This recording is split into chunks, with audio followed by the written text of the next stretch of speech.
اللہ اپنی اسکیم میں مداخلت پسند نہیں کرتا۔ وہ اپنے ٹارگٹ تک بڑے لطیف اور غیر محسوس طریقے سے پہنچتا ہے۔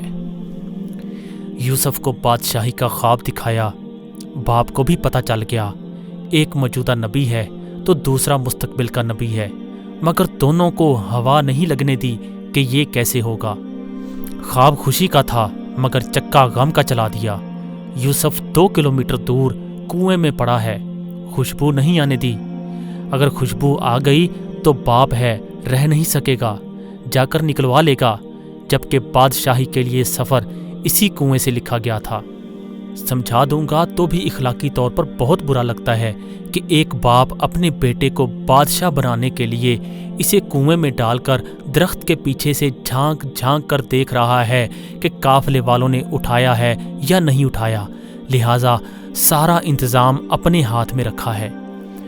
اگر یوسف کے بھائیوں کو پتہ ہوتا کہ اس کنویں میں گرنا بادشاہ بننا ہے تو وہ یوسف کی مخالفت کر کے خود ایک دوسرے کی منتیں کرتے کہ مجھے کنویں میں دھکا دے دو، جبکہ وہ نہیں جانتے تھے کہ اصل میں وہ یوسف علیہ السلام کی مخالفت کر کے اللہ کی طرف سے یوسف کو بادشاہ بنانے میں استعمال ہو رہے تھے۔ یوسف عزیز کے گھر گئے تو نعمتوں بھرے ماحول سے اٹھا کر جیل میں ڈال دیا گیا۔ ان مع العسر یسرا، جیل کے ساتھیوں کو تعبیر بتائی تو بچ جانے والے سے کہا کہ میرے کیس کا ذکر کرنا بادشاہ کے دربار میں، مگر مناسب وقت تک یوسف کو جیل میں رکھنے کی اسکیم کے تحت شیطان نے اسے بھلا دیا۔ یوں شیطان بھی اللہ کی اسکیم کو نہ سمجھ سکا اور بطور ٹول استعمال ہو گیا۔ اگر اس وقت یوسف علیہ السلام کا ذکر ہو جاتا تو یوسف سوالی ہوتے اور رب کو یہ پسند نہیں تھا۔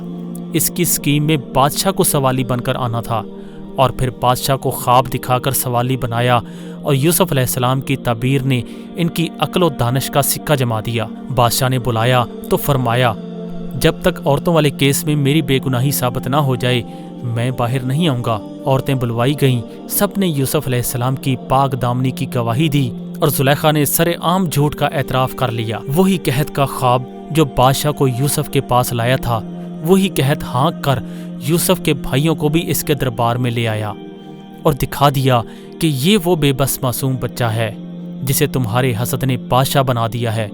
فرمایا، پہلے بھی تم میرا کرتا لے کر گئے تھے جس نے میرے باپ کی بینائی کھا لی تھی، کیونکہ وہ اس کرتے کو سونگ سونگ کر گریا کرتے تھے۔ فرمایا، اب یہ کرتا لے جاؤ اور وہ کھوئی ہوئی بینائی واپس لے آئے گا۔ اب یوسف نہیں، یوسف کا کرتا مصر سے چلا ہے تو کنعان کے صحرا مہک اٹھے ہیں، یعقوب چیخ پڑے ہیں۔ تم مجھے سٹھایا ہوا نہ کہو تو میں ایک بات کہوں، مجھے یوسف کی خوشبو آ رہی ہے۔ سبحان اللہ!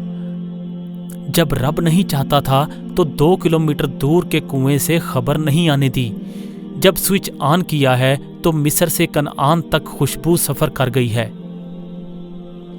اللہ جو چاہتا ہے وہ کر کے ہی رہتا ہے، مگر لوگوں کی اکثریت یہ بات نہیں جانتی۔ یاد رکھیں، آپ کے دشمنوں کی چالیں اور حسد شاید آپ کے بارے میں اللہ کی خیر کی اسکیم کو ہی کامیاب بنانے کے لیے کوئی خدائی چال ہو۔ انہیں کرنے دیں جو وہ کرتے ہیں، اللہ پاک سے خیر مانگیں۔